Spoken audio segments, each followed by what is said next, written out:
अध्याय 31 एक नया अवसर अनुवादक लेगे संपादक लेगे वह सचमुच एक डॉक्टर है? बैंड के किसी सदस्य ने थोड़े संदेहपूर्ण और अविश्वासपूर्ण स्वर में पूछा। क्या हमने उसे गलत समझा होगा? लुओ जिन्यू और भी हैरान था। वान फुगुई ने सोचा कोई गलतफहमी नहीं है, वह तो 2 दिन पहले ही डॉक्टर बना है। लेकिन वह उन्हें यह नहीं बताने वाला था क्योंकि वह इस मामले से खुद को पूरी तरह से दूर रखना चाहता था। आप सब कह रहे थे कि मैंने एक ऐसे व्यक्ति की सिफारिश की थी जो दिमाग से बीमार था, लेकिन मैंने ऐसा नहीं किया। बस देखो, वह वास्तव में एक डॉक्टर है। ये सही नहीं हो सकता। मुझे याद करने की कोशिश करनी चाहिए। निजी सेना के एक सैनिक ने कुछ देर सोचा और कहा, जब हमने उसे आखिरी बार देखा था तो उसने क्या कहा था? बधाई हो, पिता और बच्चा दोनों स्वस्थ हैं। बच्चे का वजन 3.24 किलोग्राम है। किसी ने उत्तर दिया। ठीक है, कौन कहता है कि पिता और बच्चा दोनों ठीक हैं? उस सैनिक ने गुस्से से कहा, ऐसा कोई इस शहर में डॉक्टर भी बन सकता है। उन्हें रेन शियासु द्वारा कही गई बातों को शब्दशः याद करते देख वान फुगुई ने समझाया, क्या हम ऐसी परिस्थितियों में नहीं रह रहे हैं जहां चिकित्सा उपचार इतना अच्छा नहीं है? लेकिन ये बिल्कुल सच है। वह वास्तव में हमारे शहर का डॉक्टर है। अगर आपको मेरी बात पर यकीन नहीं है तो आप यहाँ के लोगों से पूछ सकते हैं। वान फुगुई फिर कुछ घर नीचे चला गया। उसने एक बेतरतीब दरवाजे पर दस्तक दी और पूछा, क्या रेन शियासु हमारे शहर का डॉक्टर है? दरवाजा खोलने वाला व्यक्ति एक क्षण के लिए चौंक गया। हाँ, वह है। उसकी चिकित्सा कौशल कैसी है? वान फुगुई ने फिर पूछा। उस व्यक्ति ने उसे अंगूठा दिखाया। आजकल शहर में कौन है जो रेन शियासु की प्रशंसा नहीं कर रहा है? पब फ्यूचर द्वारा विज्ञापन बैंड के सदस्य फिर से विचारों में खो गए। उन्होंने अपना सिर क्लिनिक की ओर घुमाया और देखा कि खिड़की पर अब कोई नहीं था। आप कह रहे थे कि वह एकमात्र व्यक्ति है जो लोगों को जिंग पर्वत के पार ला सकता है? लुओ जिन्यू ने शांत होते हुए पूछा।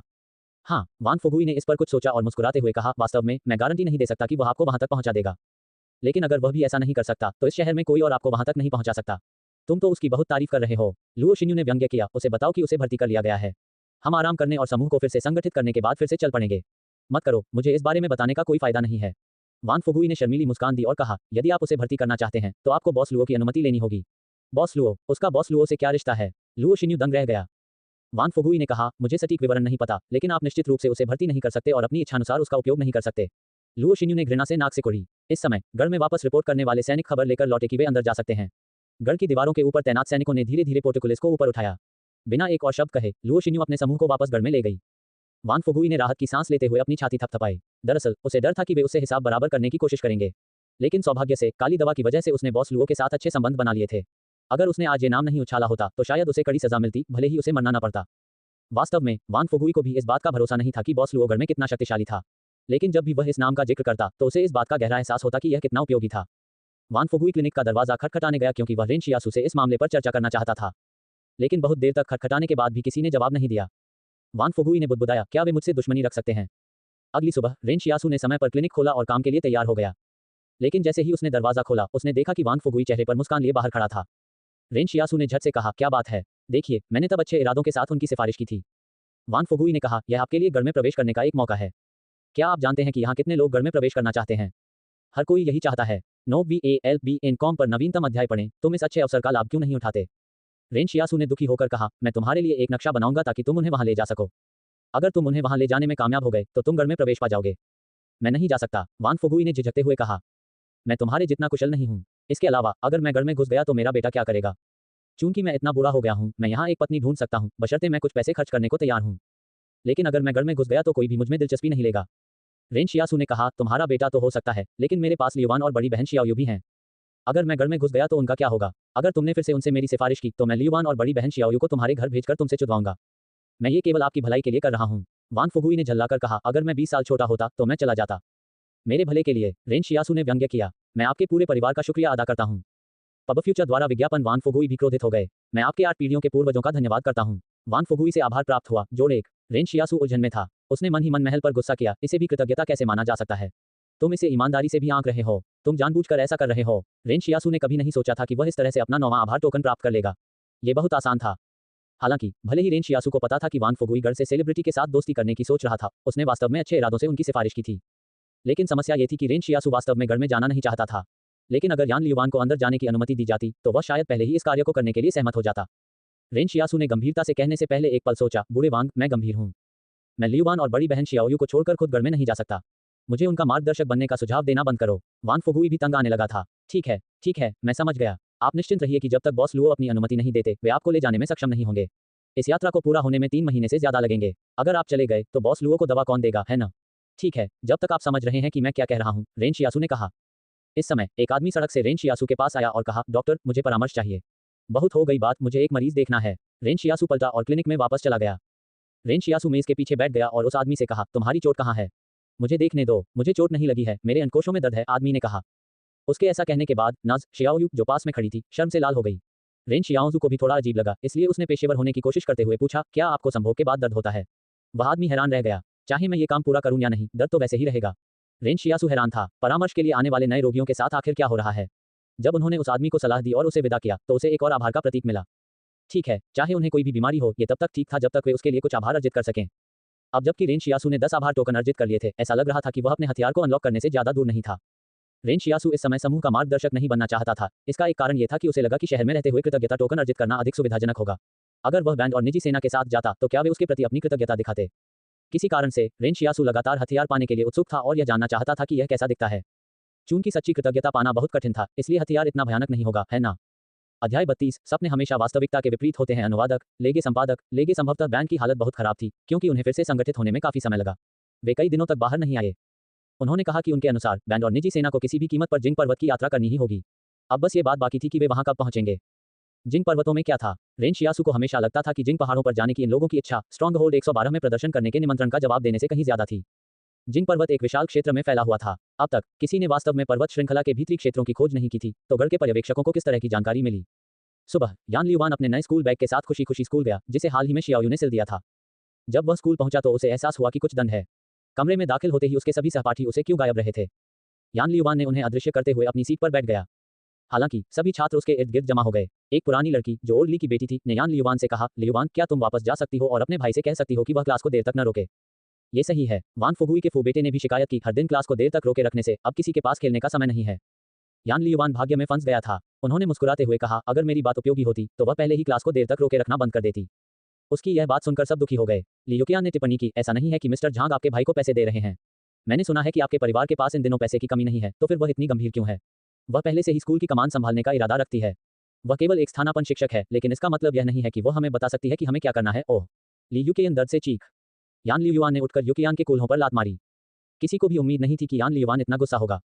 उन्होंने यान लियुआन को मजाकिया करते हुए सुना, मेरे भाई ने तुम्हें जो सिखाया है वह ज्ञान है जो जंगल में तुम्हारे जान बचाने में मदद कर सकता है। अगर तुम इसकी सराहना नहीं करते तो कोई बात नहीं, लेकिन तुम उसकी पीठ पीछे हो, उसके बारे में बातें क्यों बना रहे हो? अगर कोई फिर से इस बारे में बात करता है तो मेरे साथ कठोर व्यवहार करने के लिए दोष मत देना। यान लियुआन इस साल 14 साल का हो गया, लेकिन ली युकियान पहले से ही 16 साल का था। हालांकि वे लगभग एक ही विचारधारा के थे, लेकिन वे युकियान यान लियुआन से बहुत मजबूत थे। जब वान फुगुई ने ली युकियान को रेन शियासु से मिलवाने की कोशिश की थी, तब यान लियुआन ने कहा था कि वह एक तगड़ी लड़की है।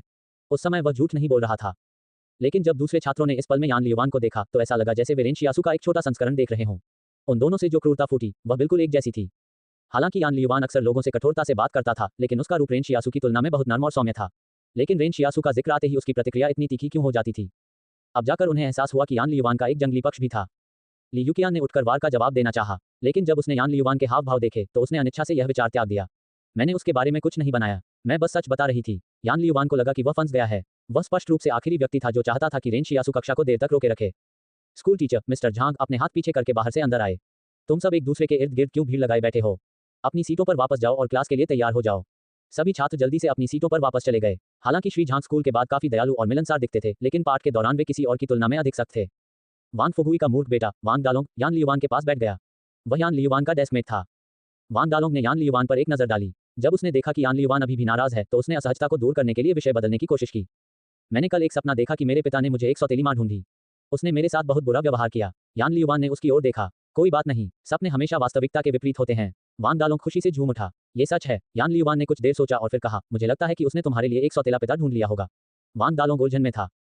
उस शाम रेन शियासु और अन्य लोग खाना खा रहे थे। रात के खाने के बाद वह यान लियुआन और उसके सहपाठियों द्वारा आज स्कूल में पढ़ी गई कक्षाओं को पूरा करने की योजना बना रहा था। लेकिन इस समय उसने गुस्से में वान फुगुई को रोते हुए वांग दालोंग को क्लिनिक में ले जाते देखा। रेन शियासु बाहर आओ। रेन शियासु अपने हाथ में चावल का कटोरा पकड़े हुए दंग रह गया। क्या हो रहा है? लियुआन से पूछो कि उसने मेरे बेटे से क्या कहा। घर आते ही वह लगातार रोने लगा। वान फुगुई को तब और भी गुस्सा आया जब उसने बताया कि उसके बेटे ने रोते हुए उसे क्या कहा था। रेन शियासु ने यान लियुआन की ओर देखा। यान लियुआन जो अपनी कुर्सी पर आज्ञाकारी ढंग से बैठा था बोला, मैंने उससे कहा था कि ओल्ड वांग ने शायद उसे सौतेला पिता ढूंढ दिया है। रेन शियासु उलझन में था। ऊंची आवाज में चिल्लाते हुए वांग दालोंग और भी जोर से रोने लगा। रेन शियासु ने यान लियुआन को देखा। इस बार तुम गलत हो लियुआन, तुम किसी से ऐसा कैसे कह सकते हो? उसने पलटकर वांग दालोंग को सांत्वना दी, चिंता मत करो, तुम्हारे पिता तुम्हारे लिए सौतेली मां ढूंढ देंगे। यह असंभव है कि वह तुम्हारे लिए सौतेला पिता ढूंढ पाएं। वांग दालोंग दंग रह गया। उसे सौतेली मां भी नहीं चाहिए थी। वह रोता रहा। इससे वान फुगुई इतना क्रोधित हो गया कि उसने श्राप दिया, मुझे ये निर्माण करने के लिए वास्तव में तुम्हारा धन्यवाद करना चाहिए। वान फुगुई से आभार प्राप्त हुआ। जोड़ 1। इस बार रेन शियासु की आकृतियां चमक रही हैं। हालांकि उसे लगा कि यह कृतज्ञता टिप्पणी पाने का एक अजीब तरीका था, फिर भी यह कृतज्ञता टिप्पणी थी। किसी कारण से रेन शियासु को लगा कि उसके लिए एक जादुई दरवाजा धीरे धीरे खुल रहा है। ऐसे ही उनकी कृतज्ञता के टोकन 11 तक जमा हो गए। वान फुगुई को अचानक कुछ याद आया जिससे उसका गुस्सा शांत हो गया। उन्होंने रेन शियासु को चेतावनी देते हुए कहा, हमारे शहर के प्रशासक चेन हेदोंग ने कल अनजाने में कुछ कह दिया।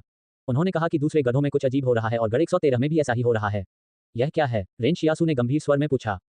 ऐसा लगता है कि उसका वर्णन नहीं पता था। वान फुगुई ने कहा, अगर मेरे पास कोई खबर होगी तो मैं आपको बताऊं। वैसे भी अतिरिक्त सावधानी बरतें। इन दिनों जब अजीबोगरीब खबरें हो रही हैं तो यह आमतौर पर अच्छा नहीं होता है। वान फुगुई के जाने के बाद यान लियुवान ने पूछा, बूढ़े वांग ने ऐसा क्यों कहा कि ये दिनों में अजीब घटना होना हमेशा पर अच्छा नहीं होता है?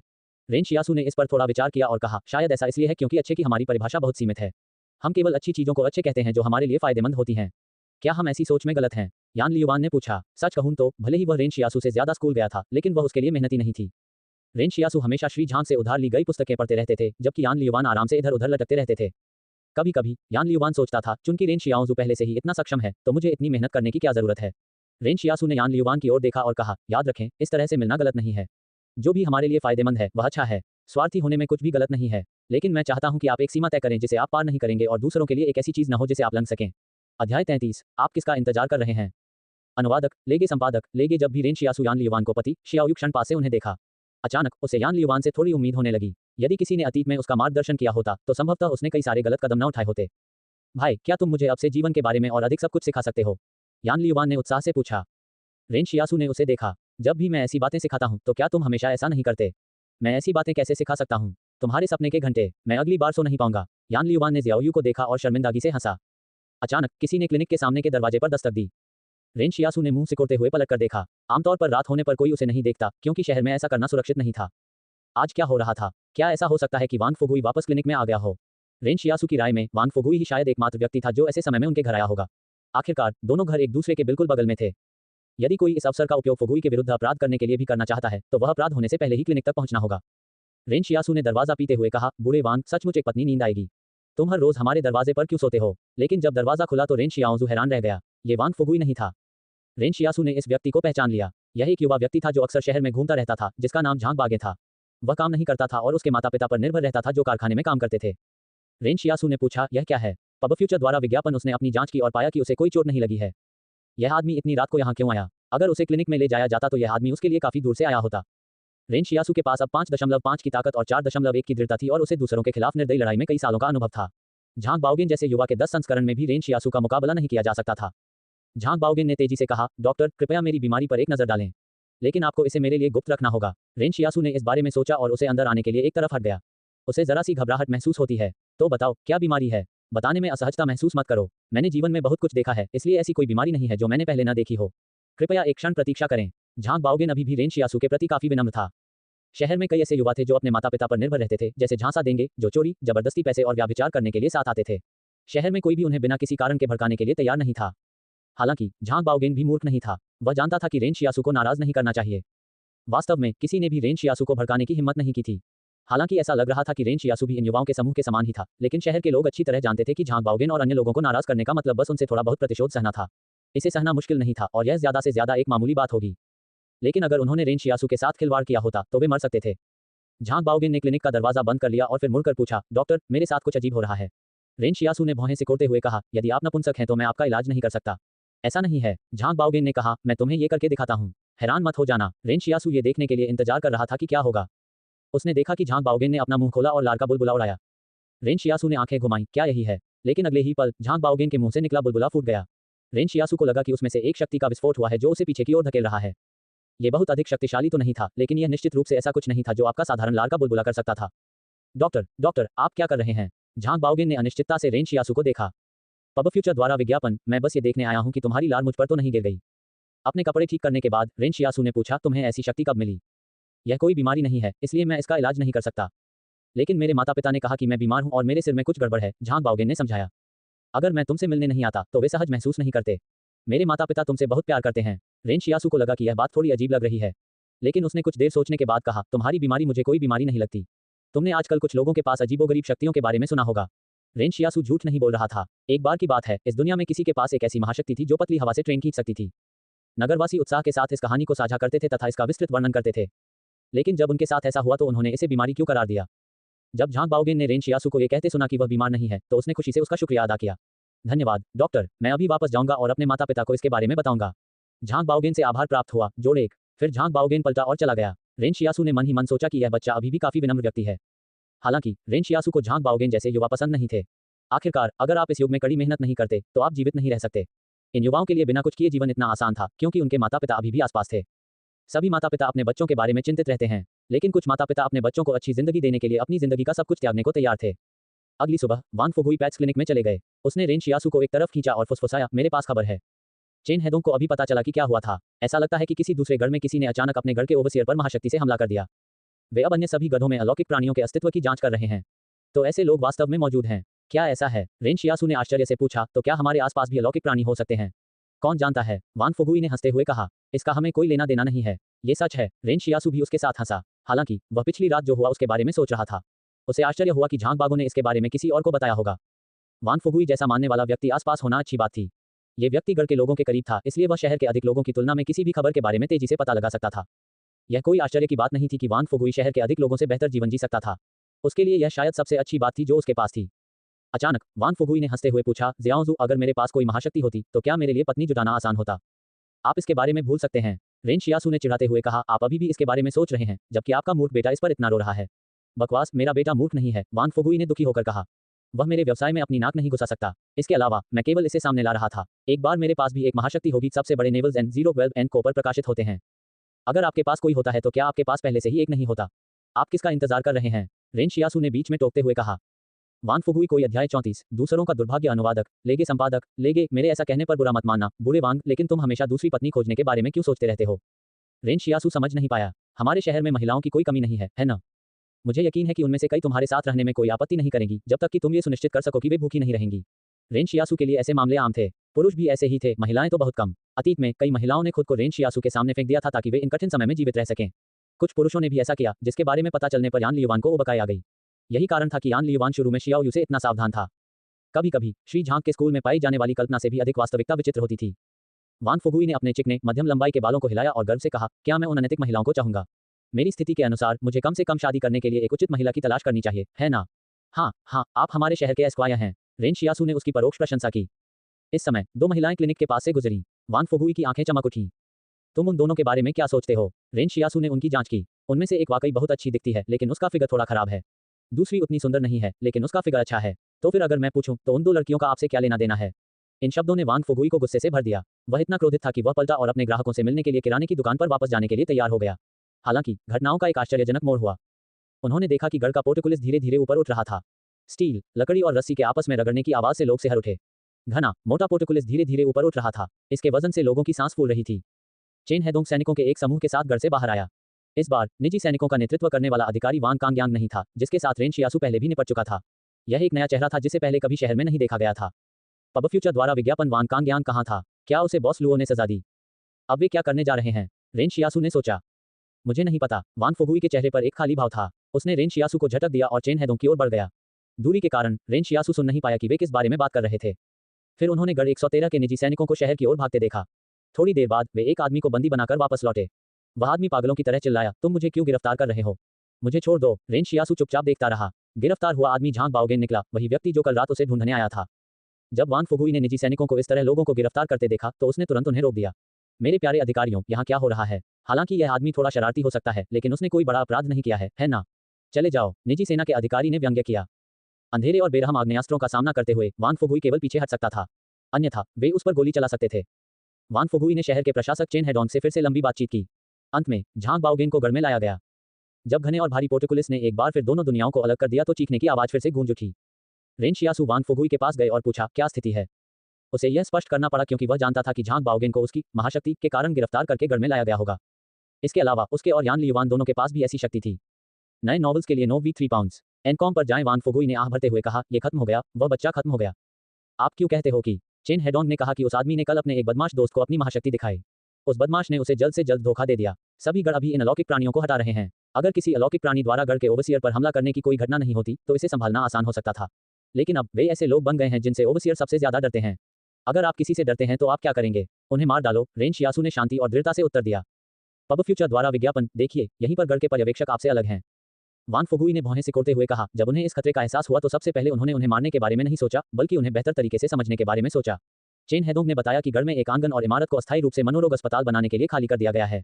उन्होंने उस जगह पर बहुत सारे चिकित्सा उपकरण भी भेजे हैं। क्या वे इन अलौकिक प्राणियों का इलाज करने जा रहे हैं? रेन जियासु एक पल के लिए स्तब्ध रह गया। उपचार, मेरी गांड, वान फुगुई ने कहा। चेन हेदोंग ने कहा कि वे उपकरण लोगों के इलाज के लिए नहीं हैं। उन्हें पहले गढ़ के अंदर वैज्ञानिक शोध के लिए इस्तेमाल किया जाता था। सिर्फ एक दिन में गढ़ ने 3 अलौकिक प्राणियों को गिरफ्तार कर लिया है। उन 3 लोगों का अब लगभग खात्मा हो चुका है। रेन शियासु को अपने अंदर एक अजीब सी ठंडक महसूस हुई। वह कल्पना नहीं कर सकता था कि एक मनोरोग अस्पताल में फंसना और किसी के द्वारा उसका अध्ययन किया जाना कैसा लगेगा। बूढ़े वान, क्या आप अभी भी महाशक्ति पाने के इच्छुक हैं? रेन शियासु ने पूछा। वान फुगुई ने कुछ देर सोचा। मुझे कोई आपत्ति नहीं है, लेकिन मैं इतना मूर्ख नहीं बनूंगा कि किसी को बता दूं। यही बात तुम्हारे लिए भी लागू होती है, शियासु। अगर तुम्हारे और लियुवान के पास कोई सुपर पावर है तो कभी किसी को मत बताना। रेन शियासु ने अपने चेहरे पर एक अजीब भाव रखा। उम्मा, ठीक है। उसी रात शहर में एक बड़ी घटना घटी। झांग बाओगेन के पिता आधी रात को उस बदमाश की झोपड़ी में घुस गए, जो कि सिर्फ कुछ वर्ग मीटर की जगह थी, और उन्होंने अपने परिवार के सभी 4 सदस्यों को मार डाला। अंत में बहुत ज्यादा खून बहने के कारण उनकी भी मौत हो गई। इस बीच झांग बागों की मां ने पवन के शिखर पर एक मुरझाए हुए पेड़ पर फांसी लगा ली।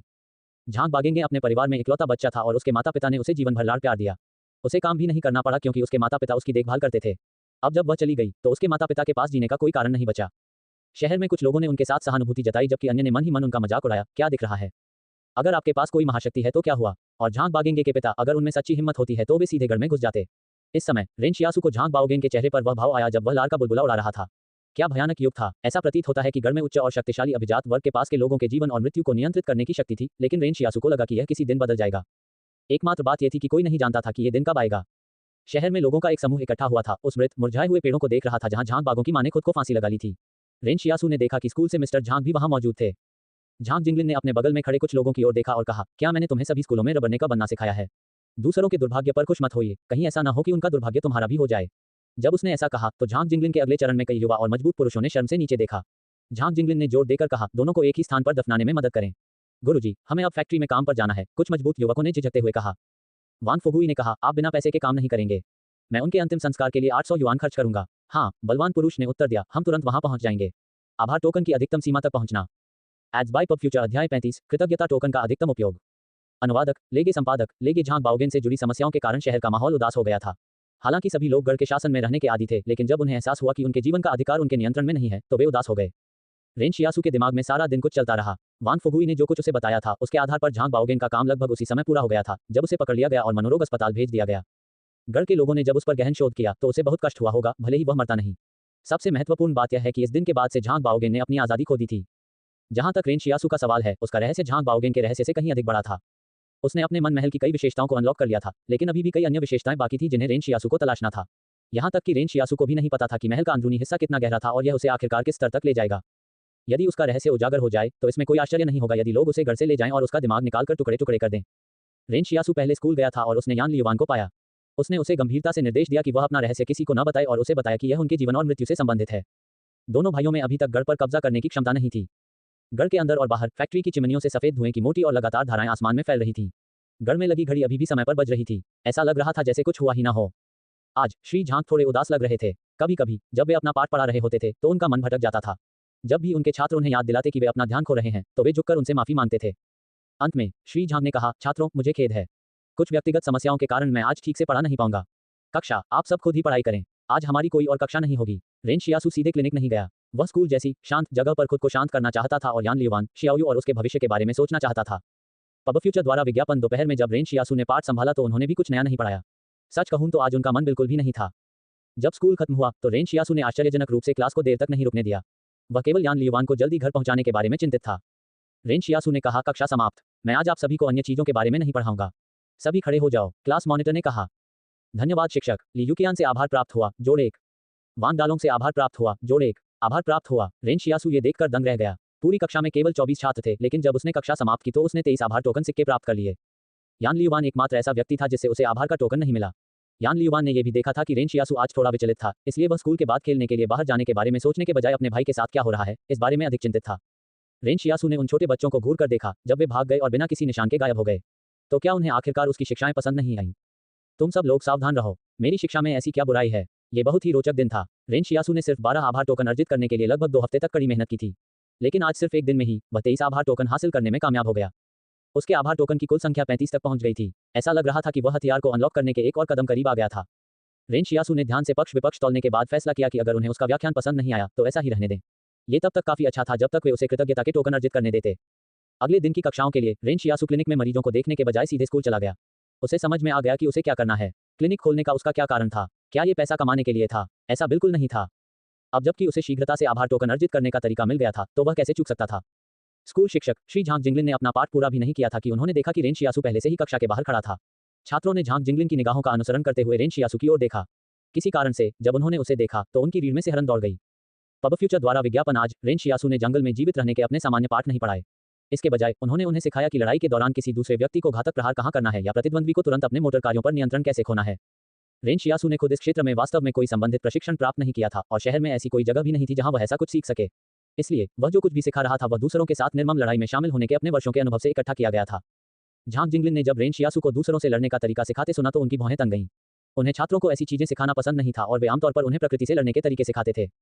अगर आप छात्रों को सिखाएंगे कि दूसरे इंसानों से कैसे लड़ना है तो यह मनोवैज्ञानिक सुझाव होगा कि इंसान ही दुश्मन है। इसी तरह अगर आप उन्हें भेड़ियों से कैसे निपटना है ये सिखाएंगे तो वे भेड़ियों को भी अपना दुश्मन मानेंगे।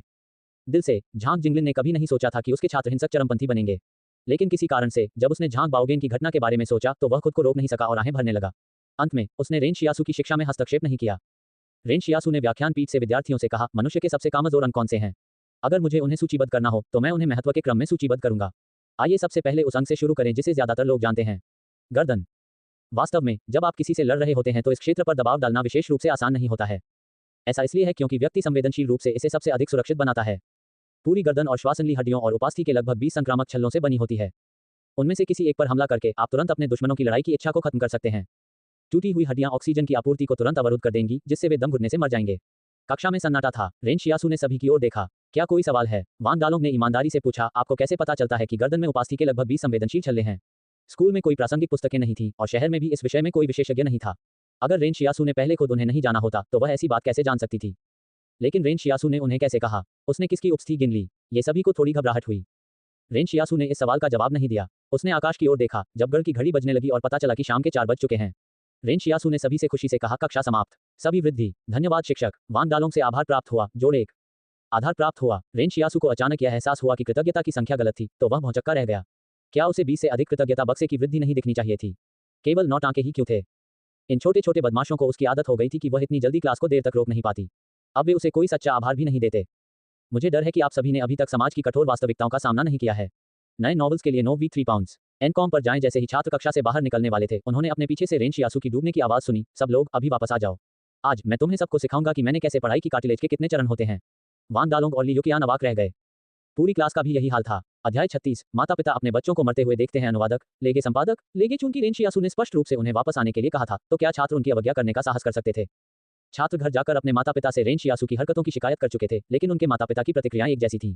यह अच्छी बात है कि शिक्षक आपको ज्यादा चीजें सिखा रहे हैं। आपको शिकायत करने के बजाय इसके लिए आभारी होना चाहिए, समझे? आपको शिकायत नहीं करनी चाहिए, खासकर अपने स्थानापन्न शिक्षक से तो बिल्कुल नहीं। छात्र यह बात समझ नहीं पाए। पहले तो माता पिता उनका साथ देते थे लेकिन इस बार वे सब रेन शियासु का साथ दे रहे थे। इसके अलावा उनके माता पिता की आवाज थोड़ी अजीब क्यों लग रही थी? छात्रों को लगा कि उनके माता पिता की आवाज में कुछ गड़बड़ है, इसलिए वे अपनी बात पर अड़े रहे और शिकायत करते रहे। ली युकियान के पिता ली फिकाई ने दिल से उससे कहा, पूछना बंद करो बेटी और अपनी पढ़ाई पर ध्यान दो। तुम्हें अपने शिक्षक रेन शियासु को अब और परेशान नहीं करना चाहिए, समझे? पिताजी नहीं चाहते कि तुम उनके जाने से पहले इस दुनिया से चले जाओ।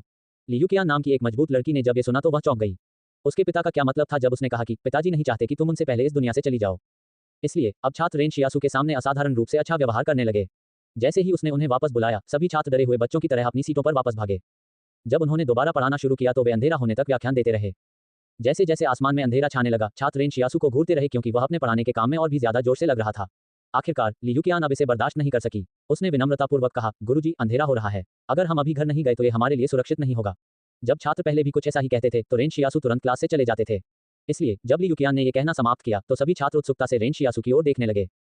हालांकि रेन शियासु ने विनम्रता से कहा, चिंता मत करो, तुम सब ठीक हो जाओगे। इस दिन रेन शियासु ने रात 8 बजे तक व्याख्यान दिया और फिर आखिरकार कक्षा समाप्त कर दी। इस समय तक रात हो चुकी थी। रेन शियासु को पाठ के अंत में कोई आभार टोकन नहीं मिला लेकिन उसे कोई आपत्ति नहीं थी। पब फ्यूचर द्वारा विज्ञापन स्टॉकहोम सिंड्रोम प्रभाव ने कहा कि यदि क्रूरता नहीं होगी तो कृतज्ञता कैसे होगी? चलो चलें, टीचर आप सभी को घर भेज देंगे, रेन शियासु ने और भी विनम्रता से कहा।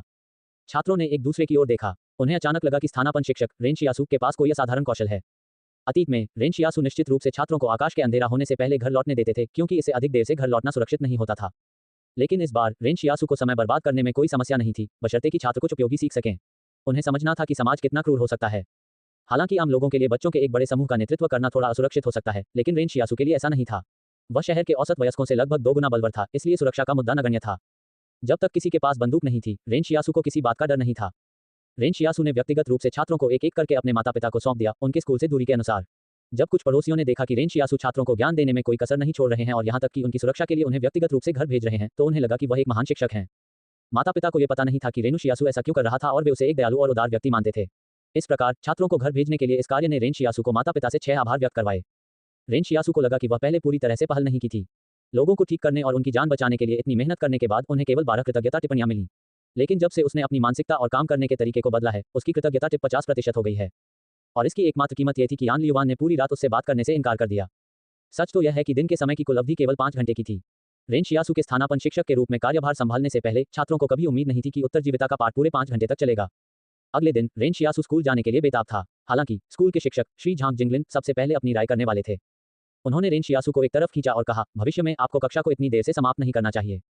सीखने के मामले में काम और आराम के बीच उचित संतुलन होना चाहिए और इसे धीरे धीरे करना चाहिए। भले ही आप उन्हें अपना सारा ज्ञान देना चाहते हो, फिर भी आपको इसे धीरे धीरे करना होगा। रेन शियासु ने ईमानदारी से झांग जिंगलिन के सुझाव को स्वीकार कर लिया। शिक्षक, आप निश्चिंत रहें कि मैं आज निश्चित रूप से कक्षा को देर तक नहीं रोकूंगा। यान लियुआन उन दोनों के बीच बातचीत उदास सुनाई दी। बेशक वह जानता था कि रेन शियासु आज कक्षा को पीछे नहीं रहने देगा। कल ऐसा करने का उसका उद्देश्य इतना था कि वह आज छात्रों से धन्यवाद की लहर प्राप्त कर सके। यान लियुआन रेन शियासु को बहुत अच्छी तरह से पता था। जैसा कि यान लियुआन ने भविष्यवाणी की थी, जैसे ही गढ़ की घड़ी ने दोपहर 4 बजे का संकेत दिया, रेन शियासु ने घूमते हुए कहा, क्या हम सब लोग कक्षा खत्म कर दें? कक्षा में सभी चुप थे। किसी को पता नहीं था कि रेन शियासु ऐसा सवाल क्यों पूछागा।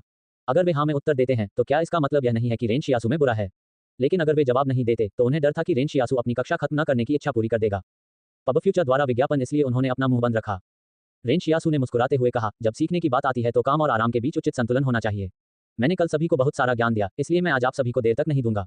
एक तरफ ऐसा इसलिए है ताकि हर कोई आपके द्वारा सीखे गए ज्ञान को पूरा कर सके। दूसरी तरफ ऐसा इसलिए है ताकि हर कोई थोड़ा आराम कर सके और आज कुछ मौज मस्ती कर सके। छात्र इतने भावुक हो गए कि वे लगभग रो पड़े। कक्षा समाप्त। रेन शियाओजू ने कहा, सभी वृद्धि, धन्यवाद शिक्षक। ली यूकेन से आभार प्राप्त हुआ, जोड़ 1। वांग डालोंग से आभार प्राप्त हुआ, से प्राप्त आभार। डायाइसियोबनो VALBN.com पर 7 कहानियां पढ़े लोगों की तरह रेन शियासु ने यान लियुआन के अपवाद के साथ 23 टिप्पणियां और आभार प्राप्त किया। केवल 3 दिनों में वह 100 आभार टोकिंग प्राप्त करने के करीब पहुंच गई, उसे इसकी आवश्यकता थी। अब 73 टोकन के साथ वह हथियार को धोखा देने के बहुत करीब था। खुले कक्षा के दरवाजे से रेन शियासु ने वांग फुगुई को स्कूल की ओर आते देखा। बूढ़े वांग, तुम यहाँ क्या कर रहे हो? रेन शियासु ने पूछा। उसे आश्चर्य हुआ कि क्लिनिक में शियाओयू को क्या हुआ है। ये भरोसेमंद था। रेन शियासु यान लियुआन के साथ घर जाने वाला था। हालांकि वांग फुगुई ने कहा, कृपया तैयार हो जाए, बैन फिर से घर से बाहर आ जाएगा। किसी ने मुझे बॉस लुओ से एक पत्र दिया है और मुझे नहीं पता कि उन्होंने ये कैसे किया, लेकिन उन्होंने वास्तव में आपको उनके मार्गदर्शन की अनुमति दी है। रेन शियाओजू स्तब्ध रह गया। उसकी पहली प्रतिक्रिया राहत की थी जब उसे पता चला कि शियाओयू परेशानी में नहीं है। लेकिन उसके तुरंत बाद वह चिंतित हो गया क्योंकि उसे एहसास हुआ कि बैंड का पहाड़ में जाने का एक और अधिक स्पष्ट और महत्वपूर्ण उद्देश्य रहा होगा। अन्यथा वे बॉस लुओ को अपने साथ जाने की अनुमति देने के लिए अंतिम राजी कैसे कर सकते थे? ऐसा क्यों था? क्योंकि वह बॉस लुओ को पर्याप्त रिश्वत दी थी। या फिर यह हो सकता है कि बॉस लुओ बैंड की जंग पहाड़ों में घुसने की योजना में शामिल था। किसी भी तरह ऐसा लग रहा था कि रेन शियासु को यह यात्रा करनी ही होगी। रेन शियासु मुहा और स्कूल के पाठकों की ओर चला गया। वांग फुगुई ने उत्सुकता से पूछा, तुम कहाँ जा रहे हो? मैं श्री झांग से यान लियुआन और बड़ी बहन शियाओयू के साथ स्कूल में रहने या कम से कम मेरे वापस आने तक घर रहने के बारे में चर्चा करने जा रहा हूँ, रेन शियासु ने दृढ़ता से कहा। बस रेन शियासु को कोई चिंता नहीं होगी। हालांकि यह एक बहुत बड़ी गलती होगी अगर लोगों का यह समूह सोचता है कि जंगल में पहुंचने के बाद रेन शियासु को आसानी से धकेला जा सकता है। अध्याय 37। बाहरी दुनिया अनुवादक, लेगे संपादक, लेगे श्री झांग। रेन शियासु ने झांग जिंगलिन से विनम्रता से कहा, मुझे उम्मीद है कि आप मेरी अनुपस्थिति के दौरान लियुआन और बड़ी बहन शियाओयू को स्कूल परिसर में रहने देंगे। झांग जिंगलिन ने रेन शियासु को देखा और पूछा, क्या ये पहले ही पुष्टि हो चुकी है कि आपको जाना ही होगा? NOVALBN.com पर नवीनतम पोस्ट प्राप्त करें। रेन शियासु ने कुछ देर सोचा और कहा, मुझे डर है कि अब उन्हें अस्वीकार करने का कोई रास्ता नहीं है। आपने झांग बाओगेन की दुर्दशा देखी है। आपका और मेरा जीवन गढ़ के उन लोगों के हाथों में है। अगर मैं अभी जाकर खतरों का सामना करने की पहल करता हूं तो मैं मरने से बच सकता हूं। जब मैं बाहर रहूंगा तो खुद को बचाने के लिए मैं दूसरों की बलि भी दे सकता हूं। लेकिन अगर मैं यहां रहना जारी रखता हूं और उन्हें अस्वीकार करता हूं तो मुझे डर है कि वे हमारे साथ निपटने के लिए धूर्त तरीकों का इस्तेमाल करना शुरू कर देंगे। क्या कोई बेहतर विकल्प नहीं है? झांग जिंगलिन ने पूछा। मुझे डर है कि ऐसा नहीं होगा। रेन शियासु ने अपना सिर हिलाया और कहा, लेकिन मिस्टर झांग, चिंता मत करो। भले ही वे खत्म हो जाएं, मैं ठीक रहूंगा। दरअसल रेन शियासु शुरू में इसमें शामिल नहीं होना चाहता था। अपनी मौजूदा फिटनेस और फील्ड सर्वाइवल के अनुभव के साथ उसे इस बात की चिंता नहीं थी कि वह जिंदा वापस नहीं आ पाएगा। हालांकि उसे जो इनाम दिया गया था वह संतोषजनक नहीं था। बेहतर होता अगर वह यान लियुआन और शियाओयू सभी गढ़ में पहुंच जाते, अन्यथा ये सब उसके लिए निरर्थक होता। वह गढ़ में जाने के लिए बहुत उत्सुक था, लेकिन वह यान लियुआन और शियाओयू को पीछे छोड़कर अकेले अंदर नहीं जा सकता था। रेन शियासु ने यान लियुआन को यह नहीं बताया था कि शक्ति प्राप्त करने के बाद वह कुछ रातों में बड़ी दुनिया को देखने की इच्छा में बिस्तर पर करवटें बदलता रहेगा।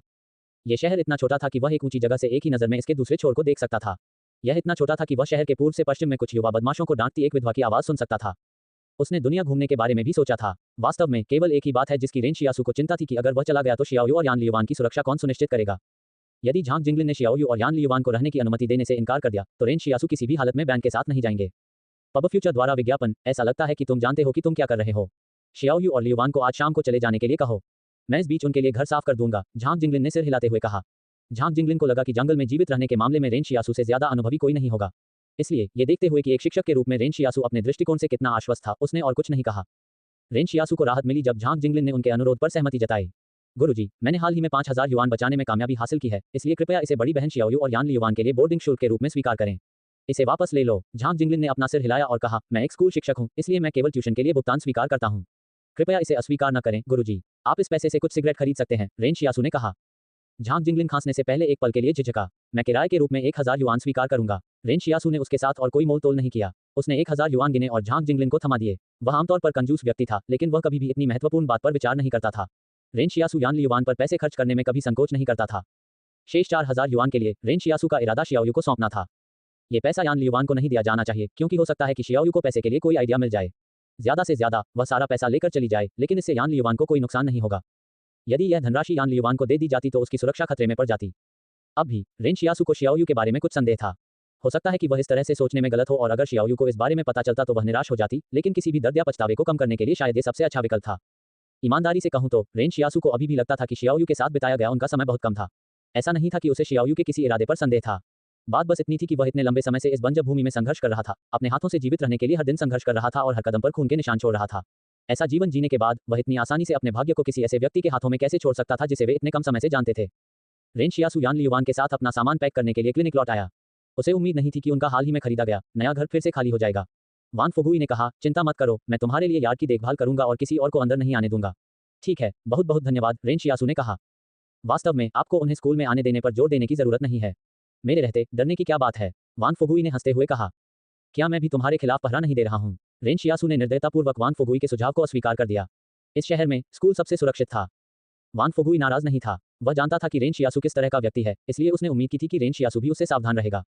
शियाओयू और यान लियुवान ने इस दौरान बिल्कुल भी बात नहीं की, बस नीचे देखते रहे और अपना सामान पैक करते रहे। जब उन्होंने आखिरकार सब कुछ पैक कर लिया, तब यान लियुवान ने फुसफुसाते हुए पूछा, क्या तुम्हें जाना है? मैं वापस आऊंगा। जब तक हम सही रास्ता अपनाते हैं तब तक ये खतरनाक नहीं होगा। अगर यह वास्तव में खतरनाक हो जाता है तो मैं उन्हें पीछे छोड़ दूंगा और खुद यहाँ वापस भाग जाऊंगा, रेन शियाओजू ने कहा। यान लियुवान के सवाल का जवाब देने के बजाय उसने बस शियाओयू के हाथों में पैसे दे दिए। वैसे भी जब मैं जंगल में बाहर रहूंगा तो मैं कोई पैसा खर्च नहीं कर पाऊंगा, इसलिए इस पैसे को अपने पास सुरक्षित रखें। ठीक है, शियाओयू ने सहमति व्यक्त की। आपको अपने साथ ज्यादा सूखा खाना लाना चाहिए। जंगल में भोजन की तलाश करते समय किस्मत पर निर्भर रहना बहुत कठिन काम है। पब फ्यूचर द्वारा विज्ञापन, इसकी कोई जरूरत नहीं है। रेन शियासू ने अपना सिर हिलाया और कहा, स्वाद और मेरी सहनशीलता को ध्यान में रखते हुए घर से मुश्किल किलोमीटर दूर जाने के बाद भी भोजन पाना बहुत आसान होगा। लेकिन शियाओयू के शब्दों ने रेन शियासू को कुछ याद दिला दी। जब वह दवा की शीशी को अपने मन के महल में रख सकती थी, तो क्या वह अन्य वस्तुओं के साथ भी ऐसा कर सकती थी? चूंकि दवा की शीशी एक वास्तविक वस्तु थी जिसका वजन बहुत अधिक था, इसका मतलब था कि महल में एक अजीब आयाम था। अगर ऐसा होता तो रेन शियासू भी इस यात्रा पर शहर के कुएं को अपने साथ गुप्त रूप से ले जाना पसंद करते। आखिरकार शहर के बाहर का पानी पीने के लिए बिल्कुल सुरक्षित नहीं था। संभवतः यही वह था जिसका अर्थ था जड़ से उखाड़ दिया जाना। वन यह विश्वास करते हुए रेन शियासू ने अपने बगल में एक मकई की रोटी एक ली और उसे चुपके से महल में रखने की कोशिश की। बस कुछ अजीब हुआ, मकई की रोटी अभी भी उसके हाथ में थी। महल से आवाज आई, भंडारण अधिकार प्राप्त नहीं हुए हैं। रेन शियाओजू दंग रह गया। तो वह वास्तव में महल में जमा कर सकता था, लेकिन वह अभी भी ऐसा करने के योग्य नहीं था। उसने मन ही मन पूछा, मुझे भंडारण तक का अधिकार कैसे मिलेगा? उत्तर देने के लिए तैयार हो जाओ। महल चुप हो गया और रेन शियासू के प्रश्नों का उत्तर नहीं दिया। रेन शियासू को अचानक लगा कि महल में अपनी चेतना नहीं है। यह मुख्य एक निश्चित तर्क के आधार पर रेन शियासू को विशिष्ट कार्य सौंप रहा था। इसकी भूमिका सिर्फ रेन शियासू को यह मार्गदर्शन देना था कि उसे कैसे कार्य करना है। रेन शियासू ने शियाओयू और यान लियुवान दोनों को स्कूल में सलाह देने के बाद बिना किसी मोटाहट के पीछे मुड़ा और चला गया। शियाओयू और यान लियुवान स्कूल के प्रवेश द्वार पर खड़े थे और रेन शियासू की दूर होती हुई आकृति को देख रहे थे जब वह अंधेरे में चली गई। यान लियुवान ने अचानक पूछा, बड़ी बहन शियाओयू, क्या आप जानती हैं कि उसने सारा पैसा आपको क्यों दिया है ना? महम, जियाओयू ने शांति से स्वीकार किया। क्या तुम उसे दोष दोगे? यान लियुवान ने शियाओयू की ओर देखा। नहीं, बहन शियाओयू मुस्कुराने लगी। रेन शियासू बहुत दूर चला गया और फिर स्कूल की ओर देखने लगा। वह आकाश में विशाल आकाशगंगा भी दिखाई दे रही थी। वह एक समुद्र था। वह मुंडा और आने वाले बच्चों का स्वागत करने के लिए पूरे विश्वास के साथ क्लिनिक की ओर बढ़ेगी। कई बार जब लोग अपने जीवन पर नजर डालते हैं तो उन्हें एक छोटा सा मामला याद आता है जो उन्होंने किसी खास समय पर लिया था। हालांकि वह फैसला बहुत हद तक उस क्षेत्र पर आ सकता है जहां उसने अपने जीवन में एक बड़ा बदलाव महसूस किया। बाईं या दम ओर जाने के लिए उन्हें क्षण भर रुकना पड़ा और एक बार निर्णय लेने के बाद उन्हें बिना किसी बढ़ने के अज्ञात की ओर छलांग लगानी पड़ी। लेकिन उस समय वे इसे अपने जीवन का एक सामान्य दिन ही मानेंगे। अध्याय 38 शर्तों पर बातचीत। अनुवादक लेगे संपादक लेगे रेन शियासु क्लिनिक के पिछवाड़े में आराम कर रहा था और बैंड के आने का इंतजार कर रहा था। लेकिन सुबह जल्दी ही उसने गढ़ के पोर्टिकुलिस को धीरे धीरे ऊपर उठते हुए सुना। NOV3LB इनको पर वर्तमान उपन्यासों का अनुसरण करें। ये बहुत बुरा था कि वह उन सब्जियों की कटाई नहीं कर सका जो अभी अभी उसके आंगन में लगाई गई थी, जैसे प्याज, लहसुन के पौधे, बोक चोए आदि। जो होना था वह तो आ ही गया। रेन शियासु ने अपनी आंखें खोलीं और सामने के परामर्श कक्ष की ओर चल पड़ा। वह अपनी सीट पर शालीनता से सीधा बैठा और प्रतीक्षा करने लगा। दस्तक दस्तक दस्तक। दरवाजे पर 3 बार दस्तक हुई। रेन शियासु ने कहा, कृपया अंदर आ जाए, दरवाजा खुला है। उसने अपना सिर भी नहीं उठाया, ऐसा लग रहा था कि वह मेडिकल रिकॉर्ड भरने में व्यस्त था। जब दरवाजा खुला तो सुबह की धूप रेन शियासु के चेहरे पर चमक रही थी। उसने ऊपर देखा और दरवाजे पर एक अच्छी तरह से तैयार महिला को देखकर आश्चर्यचकित हो गया। रेन शियासु ने पहले कभी शहर में किसी को इस तरह के कपड़े पहने नहीं देखा था। रेन शियासु ने उसे पहले भी देखा था जब वह खिड़की पर झुका हुआ था। यह महिला गढ़ की प्रसिद्ध गायिका लुओ शिन्यू थी। कितना काल्पनिक, रेन शियासु ने खुद से कहा। फिर उसने लुओ शिन्यू के पीछे देखा जहां बैंड के सदस्य और निजी सैनिक खड़े थे। इस बार निजी सेना ने वास्तव में 12 सैनिकों को भेजा था, जो पिछले अभियान से भी ज्यादा थे। लेकिन रेन शियासु का ध्यान अभी भी टोपी वाली लड़की पर था, जो परफेक्ट फायर्स प्रोफिशिएंसी की मालिक थी। लड़की ने गहरे नीले रंग के स्पोर्ट्सवियर पहने हुए थे और अभी भी अपनी टोपी बहुत नीचे पहनी हुई थी। उसे लगा कि रेन शियासु उसे घूर रहा है, इसलिए उसने अपना चेहरा थोड़ा ऊपर उठाया। रेन शियासु ने उसकी नाजुक ठोड़ी तो देखी, लेकिन अभी भी उसकी आंखें नहीं देख सका जो टोपी की छाया से ढकी हुई थी। इन लोगों के समूह के पीछे छात्रों का एक बड़ा समूह इकट्ठा हो गया था। दरअसल बैंड के सदस्य भी थोड़े उलझन में थे। ये बच्चे अचानक यहाँ क्यों इकट्ठे हो गए? ली फेकाई की तगड़ी बेटी ने पीछे से टोपी वाली लड़की से फुसफुसाते हुए कहा, क्या तुम सब रेन शियासु को ले जा रहे हो? ली यूकियान को किसी ने जवाब नहीं दिया। ऐसा लग रहा था कि टोपी वाली लड़की ज्यादा कुछ कहना पसंद नहीं करती थी। पब फ्यूचर द्वारा विज्ञापन। लेकिन अचानक रेन शियासु ने अपने मन में महल से आवाज सुनी, कार्य, उनके साथ जिंग पर्वत पर जाने से इनकार करो। रेन शियासु हैरान रह गया। महल भी इस मामले में क्यों शामिल हो रहा है? आमतौर पर महल उसके भले के लिए काम करता है, लेकिन वह उसे जिंग पर्वत पर जाने की अनुमति क्यों नहीं दे रहा है? वहां संभवतः क्या हो सकता है? जाहिर है रेन शियासु पहले भी जिंग पर्वतों पर जा चुका था। हालांकि वह जगह शहर में रहने से थोड़ी ज्यादा खतरनाक जरूर थी, लेकिन यह इतनी खतरनाक भी नहीं होनी चाहिए कि महल को उसे वहां न जाने की याद दिलानी पड़े जब तक कुछ बदल न जाए। ये सोचते सोचते रेन शियासु के मन में पीछे हटने का विचार पनपने लगा। वह विशाल दुनिया को देखना चाहता था, न कि यह कि वह कितनी खतरनाक है। लुओ शिन्यू रेन शियासु के सामने बैठ गई। उसने मुस्कुराते हुए कहा, तुम रेन शियासु हो, है न? रेन शियासु ने लुओ शिन्यू को देखा और जोर से आश्चर्यचकित होकर कहा, मेरे पिता के पिता को दादाजी कहा जाता है, मेरे पिता की माँ को दादी कहा जाता है। लुओ शिन्यू उलझन में था। क्या तुम पागल हो? तभी निजी सेना का एक अधिकारी अंदर आया। उसने रेन शियासु को देखा और हंसा। नाटक करना बंद करो, हम पहले भी मिल चुके हैं। जब रेन शियासु ने ऊपर देखा और उस व्यक्ति को आते देखा तो उसे अब अच्छा नहीं लगा। ये वांग कोंगयांग क्यों नहीं था? वह आदमी जो पहले ही 2 बार अपनी तलाशी ले गया था। वह शो नहीं कर सकता था। इतना ही नहीं, बल्कि रेन शियासु को यह भी पता था कि अब चाहे जो भी हो, उसे इस अभियान पर जाना ही होगा। वह अपनी सीधी मुद्रा से नीचे गिर पड़ा और कुर्सी की पीठ पर झुक गया। उसका पूरा शरीर अचानक सुस्त हो गया। मैं नहीं जा रहा। खोज पूरी हुई। बेसिक कौशल डुप्लीकेशन स्क्रॉल मिला। आप इसका उपयोग किसी अन्य व्यक्ति के कौशल सीखने के लिए कर सकते हैं। रेन शियासु की आकृतियां चमकी। खोज पूरी हो गई थी। वास्तव में महल द्वारा किसी खोज के पूर्ण होने के मापदंड का उदय पर आधारित नहीं था, बल्कि रेन शियासु द्वारा चित्रित दृष्टिकोण पर आधारित था। अचानक रेन शियासु को एक साहसिक विचार सूझा। वांग कांगयांग, जो बगल में खड़ा था, बोला, आप कैसे नहीं जा सकते? मैं जाऊंगा, रेन शियासु ने गंभीर स्वर में कहा। वांग कांगयांग उलझन में था। हालांकि रेन शियासु को बहुत निराशा हुई, क्योंकि महल ने उसे कोई और नया कार्य नहीं दिया। सोचने पर वह किसी को गौरवान्वित उपहार देने का कार्य केवल एक बार ही पूरा कर सकता था। रेन शियासु को इस तरह के कार्य की समीक्षा करने की अनुमति कैसे दी जा सकती थी? पब फ्यूचर द्वारा विज्ञापन। इस समय लुओ शिन्यू हंसा। यदि आप जाने को तैयार हैं तो ये सबसे अच्छा होगा। मुझे विश्वास है कि बॉस लुओ का पत्र आपको पहले ही दे दिया गया है। यदि आप नहीं जाते हैं तो इस शहर में आपका कोई स्थान नहीं रहेगा। मैं जा सकता हूँ, रेन शियासु ने कहा, लेकिन मेरी कुछ हबस हैं। लुओ शिन्यू ने भेंट करते हुए रेन शियाओजू की तरफ देखा। उसे लगा कि आखिरकार उसकी बातचीत किसी नतीजे पर पहुंच रही है। बोलो, मुझे परिश्रमिक के रूप में 30,000 युआन चाहिए। नहीं, आपको केवल 10,000 युआन मिलेंगे। ठीक है, तो मुझे अतिरिक्त 10 बैग नमक, 10 कार्टन सिगरेट, 100 किलोग्राम चावल चाहिए। और रेन शियासु ने अपनी उंगलियों पर गिना शुरू कर दिया। लुओ शिन्यू ने शांति से कहा, मैं तुझसे दबदबा हूँ। मैं तुझसे 30,000 युआन हूँ। ठीक है, लेकिन मेरी अभी भी एक और शर्त है, रेन शियासु ने कहा। क्या आप सब कुछ एक बार में नहीं कह सकते? लुओ जिन्यू ने अधीरता से कहा। तुम ही थे जो अभी अभी मुझे रोका था। रेन शियासु ने कहा, मैं जा सकता हूँ, लेकिन वांग कांगयांग नहीं जा सकता। वांग कांगयांग जाहिर तौर पर मृत वैक्यूट्री मैनेजर वांग डोंगयांग का रिश्तेदार था। उन्होंने पहले ही 2 बार अपनी तलाशी में अपने अधिकार का दुरुपयोग किया था। यदि वे दोनों एक साथ अभियान पर आगे बढ़ते तो रास्ते में कुछ परेशानी हो सकती थी। इस प्रकार रेन शियाओजू ने अपने जैसे टाइम बम को अपने साथ ले जाने के लिए अनिच्छुक था। अरे एक पल रुको, क्या ये संभव है कि वांग कांगयांग को इसलिए निराश किया गया क्योंकि उसने रेन शियासु की 2 बार तलाशी ली और इस प्रक्रिया में बॉस लुओ को नाराज कर दिया?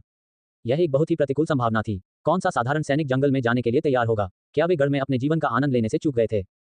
इसलिए अगर वांग कोंगयांग को निकाल दिया जाता तो रेन शियासु के प्रति उसकी नाखुशी और भी बढ़ जाती। उस स्थिति में उसे अपने साथ अभियान पर नहीं जाना चाहिए।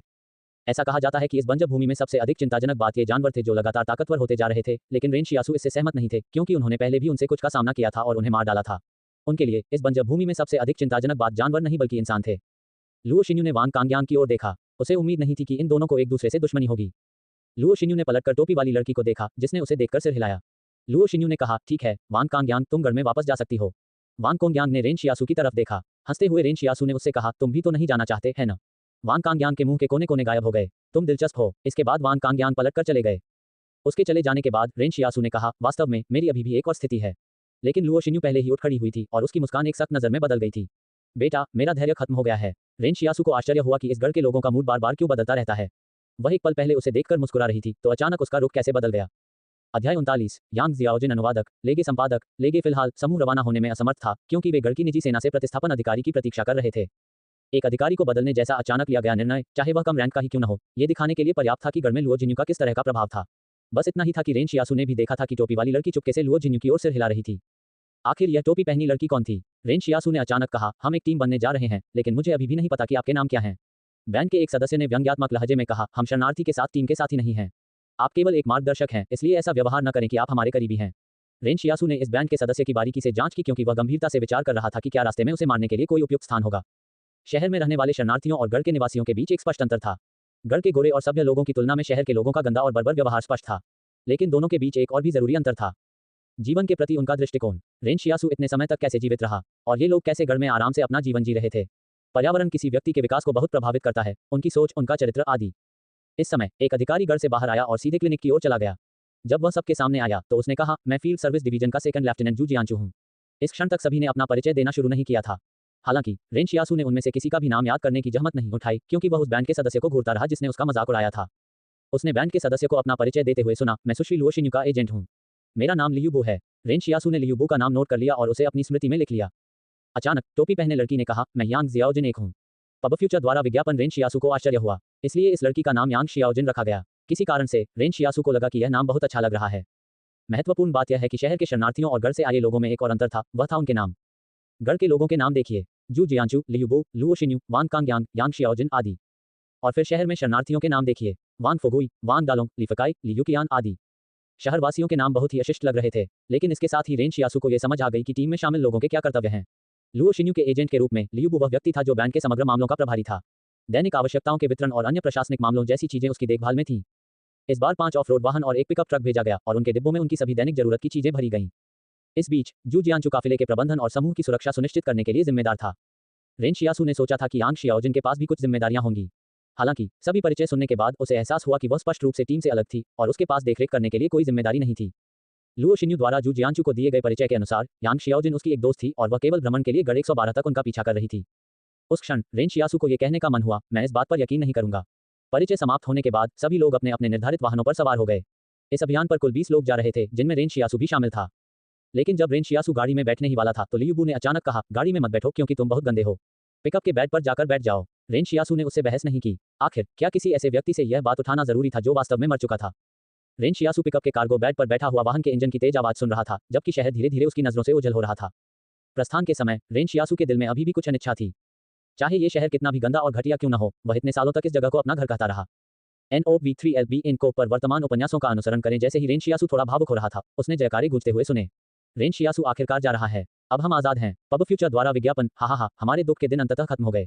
रेन शियासू ने अवाक होकर पीछे मुड़कर देखा। वह लियुकियान और वांग दालों को स्कूल के छात्रों के एक समूह का नेतृत्व करते हुए जश्न मनाते हुए देखकर आश्चर्यचकित था, क्योंकि वे एक दूसरे को हाई फाइव दे रहे थे। बाकी शहरवासियों को कुछ खास महसूस नहीं हुआ। जबकि रेन शियासू शहर में एकमात्र डॉक्टर था, उसके जाने के बाद भी उनके जीवन में कोई खास फर्क नहीं पड़ने वाला था। लेकिन छात्रों के लिए यह अलग बात थी। वे जानते थे कि आज के बाद उनकी जिंदगी जरूर बेहतर हो जाएगी। इस क्षण में वे रेन शियासू द्वारा हावी होने के डर को भूल गए। भीड़ में से एक अधेड़ उम्र का आदमी बाहर निकला। वह लियुकियान का पिता लिफकाई था। लिफकाई अपनी मोटी बेटी को घसीटते हुए घर वापस आया। क्या तुम अब और जीना नहीं चाहती? लियुकियान ने आश्चर्य से कहा, पिताजी, आप किस बात से डर रहे हैं? रेन शियासू तो पहले ही जा चुका है। लिफकाई ने शिकायत करते हुए कहा, लेकिन वह वापस आएगा। क्या होगा अगर वह वापस नहीं आ पाया? लियुकियान ने तर्क दिया, क्या वे सभी नहीं कहते कि जंगल में ये बहुत खतरनाक है? तुम्हें क्या पता? लिफकाई की पकड़ और भी मजबूत हो गई जब उसने उसका हाथ दबाया। अगर बाकी सब मर भी जाएं, तो भी वह जिंदा वापस आ जाएगा। और क्या तुम भविष्य में दूसरे लोगों की मौत की कामना नहीं करोगी? सुना। ये कहकर कि रेन शियासू शायद वापस ना आ पाए, लियुकियान का तात्पर्य था कि वह जंगल में मर जाएगा। हकीकत में शहर के लोग ऐसी जीवन मृत्यु की घटनाओं के प्रति उदासीन थे। उनके लिए अपने दैनिक जीवन में मृत्यु का अनुभव करना बिल्कुल सामान्य बात थी। लेकिन अगर किसी बच्चे के मन में विचार का ऐसा खतरनाक बीज बो दिया जाए, तो कोई नहीं जानता कि भविष्य में वह किस तरह का फल देगा। लुओ जिन्यू और ऑफ रोड लाइव में बैठे अन्य लोगों ने भी जयकारे सुने। वह अपनी खिड़कियां नीचे की और पीछे की ओर देखकर क्या कर रहा है। हालांकि उन्हें यह पता नहीं था कि उन लोगों को रेन शियासू से कितनी नफरत थी, लेकिन उन्हें यह पता था कि वे शहर से उसके जाने का जश्न मना रहे थे। लियूबू आगे की यात्री सीट पर बैठे थे और बुदबुदा रहे थे, उनके जाने का जश्न मनाने के लिए उन्हें कितना अलोकप्रिय होना पड़ेगा। उद्धरण चिन्ह। पीछे की सीट पर बैठे लुओ शिन्यू ने हंसते हुए कहा, जब हम वापस आएंगे तो हमें इस आदमी के बारे में उचित जांच करनी चाहिए। मैं जानना चाहता हूं कि उसने इस शहर में क्या किया है। तुम उसके बारे में और अधिक क्यों जानना चाहते हो, शिन्यू? लियू बुस ने उपहास किया। वह तो गांव का एक बदमाश बच्चा है। अगर हम गाइड की तलाश में नहीं होते तो क्या उसे हमारे जैसे लोगों से बातचीत करने का कोई मौका मिलता है? यह एक आशीर्वाद है जो उसने अपने पिछले जीवन में काम किया है, लेकिन वह इसे संजोकर रखता है। नहीं रखती। केवल यांग शियाओजिन ही गाड़ी में बैठी हुई चुप रही। वह कुछ सोचती हुई लग रही थी। स्कूल के गेट पर शियाओयू बाढ़ की पट्टियों को पकड़े हुए शहर से बाहर जाने सात वाली सड़क के अंत को देख रही थी। उसने रेन शियाओजू और उन पेड़ों को दूर से छोटे काले बिंदुओं में घूमते देखा। वह पलटी और स्कूल के नक्शे में जाकर एक पतले पानी से गीला कर लिया। फिर वह स्कूल में चली गई और यान लियुवान के माथे को चाट दिया। वह अचानक बुखार आने के बाद बेहोश हो गया था। श्री झांग कुछ बुखार रोधी दवा खरीदने के लिए पुराने वान की चट्टानों की दुकान पर चले गए, जबकि शियाओयू उनकी देखभाल करने के लिए यान लियुवान के पास ही रुकी रही। इस समय यान लियुवान कर रहा था और ऐसा लग रहा था कि वह कोई बुरा सपना देख रहा है। ज़ियाओयू ने धीरे धीरे अपना हाथ यान लियुवान के माथे पर रखा और फुसफुसाया, चिंता मत करो लियुवान, वह निश्चित रूप से वापस आ जाएगा। अध्याय 40, मैं अपने पटाखों के साथ रहना चाहता हूँ। अनुवादक, लेगे संपादक, लेगे जिंग पर्वत तक जाने वाला मार्ग यात्रा करने में कठिन था क्योंकि इसका अधिकांश भाग पहाड़ों से बना था। खुले ट्रकों में बैठे बैठे रेन शियासू को कभी कभी सड़क पर धूल की कुछ सतहें दिखाई देती थीं, लेकिन किसी कारण से वे सड़कें बहुत पहले ही टूटी हुई थीं और खस्ताहाल थीं। रेन शियासू ने एक बार स्कूल के शिक्षक श्री झांग से सुना था कि पहाड़ी प्रलय से पहले ही छोड़ दी गई थी। कई सालों में मिट्टी की संरचना खराब हो गई थी और उनमें से अधिकतर अब मिट्टी की परतों से ढली हुई थी। गधों को जोड़ने वाली अधिकतर प्रमुख सड़कें के साथ भी यही स्थिति थी। हालांकि इन दैनिक दृश्यों पर गतिशील के चलने के कारण गतिशील थी। वास्तविकता में गधों के बीच बहुत अधिक गाड़ियां चलती नहीं थीं। अपने शहर में वापस आकर रेन शियासू और दूसरे लोग साल में एक दर्जन बार ही गढ़ 113 में गैर स्थानीय गाड़ियों को आते जाते थे। यहाँ तक कि इसे भी काफी माना जाता था। जंगल बिल्कुल भी उजाड़ नहीं था। इसके विपरीत शहर से निकलने के बाद मात्र 4 किलोमीटर की दूरी तय करने पर ही उन्हें हर जगह हरियाली से स्वागत मिला। समय के साथ वनस्पति और भी अधिक हरी भरी होती गई। हालांकि रेन शियासू को यह कोई बुरी बात नहीं लगी। शहर में भोजन को आमतौर पर कम माना जाता था क्योंकि वह मांस नहीं खा सकता था, इसलिए वह अधिक व्यस्त खाता था। उन्होंने ये भी देखा कि झांग जिंगलिन द्वारा लगाए गए गोभी की तुलना में पहले बड़े हो रहे थे। रेन शियासू ने झांग जिंगलिन से विशेष रूप से पूछा कि क्या उन्होंने इतनी खेती के लिए किसी वस्तु का उपयोग किया है, लेकिन उन्होंने इससे इनकार कर दिया। यह अच्छी बात थी। संभवतः एक दिन एक आलू 3 लोगों के परिवार को चेहरे के लिए भी काफी हो सकता है। जब लियू बुस ने रेन शियासू को जागते हुए बिस्तर पर बैठाया तो उसने कभी उम्मीद नहीं की थी कि रेन शियासू कुछ करेगा। कार्गो बेड में भोजन और पानी की आपूर्ति भरी हुई थी जो वे अपने साथ घर से ला रहे थे।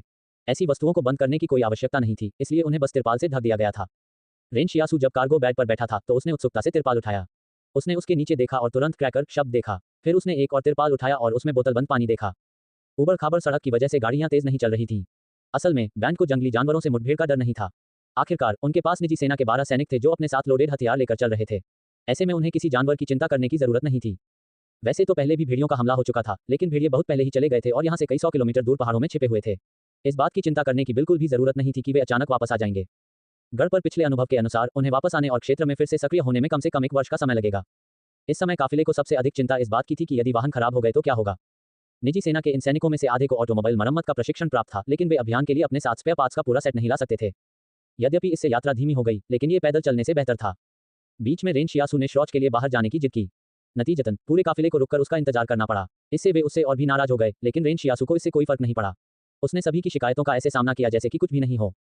दोपहर तक काफिला चलता रहा। जब वे रुके तो लियू बू सबसे पहले गाड़ी से बाहर कूद पड़े। वे खुशी से हंसे और कहा, मैं बहुत लंबे समय से गढ़ में रह रहा हूँ। यहाँ आकर और दूर दूर तक फैले नज़ारे देखकर बहुत अच्छा लग रहा है। एक सैनिक ने हंसते हुए कहा, हाँ ये सही है। मैं हर समय गढ़ के अंदर रहने से बहुत ऊब गया हूँ। दरअसल इस अभियान पर निकलने के समय से ही सभी के मन में ऐसे ही विचार थे। वे सभी नज़ारे का आनंद लेने, बातचीत करने और हंसने के मूड में थे। हालांकि कुछ दिनों में ऐसा होने की संभावना नहीं थी। अतीत में जब रेन शियासू पहली बार शिकार करने के लिए जंगल में आया था तो उसे भी लगा था कि यह बहुत अच्छा है। लियू बू ने सभी को अपने वाहनों से बाहर निकलने का इशारा किया। उन्होंने कहा, चलो यहाँ बाहर निकलते हैं और कुछ खाते हैं। काम खत्म करने के बाद हम अपनी यात्रा जारी रखेंगे और अंधेरा होने से पहले यून रेंज तक पहुंचने की कोशिश करेंगे। हम पिछली बार वहां थे और वहां एक साफ जगह है जो शिविर लगाने के लिए उपयुक्त है। एक यूआरएल सभी लोग ऑफ रोड वाहनों से उतरकर बातें कर रहे थे और हंस रहे थे। कई सैनिक एक साथ धूम्रपान करने के लिए एकत्र हुए। जब उन्होंने धूम्रपान करना शुरू किया तो उनके चेहरे पर खुशी साफ झलक रही थी। लियू बू ने बैंड को पिकअप ट्रक पर जाने के लिए कहा। उसके पास सैनिकों को आदेश देने का अधिकार नहीं था। यह न तो उसके और न ही लुओ शिन्यू के प्रभाव के कारण था कि वे इस यात्रा पर अपने साथ निजी सेना से 12 सैनिकों को काम पर रखने में सक्षम थे। वास्तव में उनका बैंड निजी सैनिकों के लिए उनके मिशन को पूरा करने के लिए एक कवच के रूप में कार्य करने के लिए यहाँ था। ऐसी परिस्थितियों में अन्य लोग सोच सकते हैं कि लियू बो और लुओ शिन्यू बहुत प्रभावशाली थे, लेकिन वे बेहतर जानते थे। जैसे ही लियू बस खुले ट्रक की ओर बढ़े, उन्होंने अपने अगले में खड़े बैंड के सदस्य से कहा, हम अपने साथ सिगरेट लाएंगे, थोड़ी देर में नागरिकों में बेचेंगे। ठीक है, हमें उन्हें कितने देना चाहिए? बैंड के सदस्यों ने पूछा। पहले 1 कार्टन लाओ। क्या हमने अपने साथ 10 कार्टन नहीं लिए हैं? इतना परेशान होने की कोई जरूरत नहीं है, हम उन्हें धीरे धीरे बांट सकते हैं। लियू बू ने मुस्कुराते हुए कहा, हमारे साथ सैनिकों का एक नया समूह शामिल हो रहा है, इसलिए एक बार जब हम एक दूसरे से परिचित हो जाएंगे तो सभी एक दूसरे के साथ घुल मिल जाएंगे। जब लियू बू पिकअप ट्रक के पीछे आया तो उसे झटका लगा जब उसने पीछे मुड़कर अंदर देखा। हे भगवान, रेन शियासू, तुमने क्या किया है? रेन शियासू ने लियू बू को देखा और कहा, तुम इतने हैरान क्यों दिख रहे हो? मैंने तो कुछ भी नहीं किया। उसने डकार ली। चूंकि उसने थोड़ा ज्यादा खा लिया था, इसलिए वह डकार लेने से खुद को नहीं रोक सका। रेन शियासु खड़ा हुआ और अपने शरीर पर लगे पटाखे के टुकड़ों को झाड़ दिया। लियू बू कार्गो बेड पर झुक गया और चारों ओर देखने लगा। उसका दिल दुख रहा था। क्या तुम सुअर हो? तुम इतना कैसे खा सकते हो? तुमने एक सुबह में अकेले ही 5 पैकेट पटाखे खा लिए। सच कहूं तो रेन शियासु को इतना खाए हुए बहुत समय हो गया था। अपने सबसे गरीब दिनों में वह अपना खाना यान लियुवान के खाने के लिए छोड़ देता था। वे हाल ही में अमीर बने हैं, इसलिए उसे अभी तक ज्यादा खर्च करने का मौका नहीं मिला था। इसके अलावा वे जो पटाखे साथ लाए थे वे बहुत स्वादिष्ट थे। वे मीठे और नमकीन दोनों तरह के थे। खास बात यह है कि नमक और चीनी शहर में विलासिता की वस्तुएं थीं। ज्यादातर समय वे सिर्फ सादे उबले आलू या इसी तरह का कोई और खाना खाते थे। उन्हें पटाखे जैसे स्वादिष्ट खाने का मौका कहाँ मिलता। यहाँ तक कि गाड़ी में पीने का पानी भी बहुत ज्यादा उपलब्ध था। देखो तुम्हारा पेट कितना फूला हुआ है, लियू बू ने दहाड़ते हुए कहा। तुम 4 महीने की गर्भवती हो, है ना? क्या तुम्हें इतना सारा खाना खाने में असहजता महसूस नहीं होती? रेन शियासु ने झट से कहा, ये सिर्फ इसलिए हुआ क्योंकि तुमने मुझे यहाँ बिस्तर पर बैठने दिया। लेकिन अब जब तुमने इसका जिक्र किया है तो मुझे थोड़ा असहज महसूस हो रहा है। रेन शियासु पिकअप से उतर गया और दूर भागने लगा। पहले तुम सब खाना खा लो, मुझे शौच जाना है। जबकि रेन शियासु दूर भाग गया, लियू बू और अन्य लोग जंगल में निराश महसूस करने लगे। एक बैंड सदस्य ने झिझकते हुए कहा, हम उसे वाहन के अंदर ही क्यों नहीं बैठने देते? लियू बू ने उसे घूरकर देखा। हम उसे गाड़ी में क्यों बैठने दें? क्या उसके जैसा शरणार्थी हमारे साथ बैठने के योग्य है ना? NOV3LB इनको पर वर्तमान उपन्यासों का अनुसरण करें। बैंड के सदस्य को अब अपने सुझाव पर उतना भरोसा नहीं था, लेकिन फिर भी वह बुदबुदाया, अगर हम उसे पिकअप के बिस्तर में 2 दिन और बैठने देंगे तो मुझे डर है कि हमारे प्रावधान स्ट्रॉन्गहोल्ड 112 तक नहीं चलेंगे। लियू बू ने रेन शियासु की भूख का मोटा मोटा अंदाजा लगाया। फिर उसने आह भरते हुए कहा, वाकई हम तब तक नहीं टिक पाएंगे। अंत में सभी ने सर्वसम्मति से रेन शियासु को वाहन में बैठने देने का फैसला किया। जब रेन शियासु वापस आया तो उसे यह जानकर दुख हुआ कि उसे गाड़ी में बैठना पड़ा। मैं गाड़ी में नहीं बैठना चाहता। मैं आप लोगों के साथ बैठने के योग्य नहीं हूँ। मैं सिर्फ एक शरणार्थी हूँ। मुझे जाने दो, मुझे मेरे पटाखों के साथ रहने दो। क्या तुम लोग इंसान हो? अंततः सभी लोगों ने मिलकर उसे वाहन में ठूंसने का प्रयास किया, जिसके बाद मामला सुलझ गया।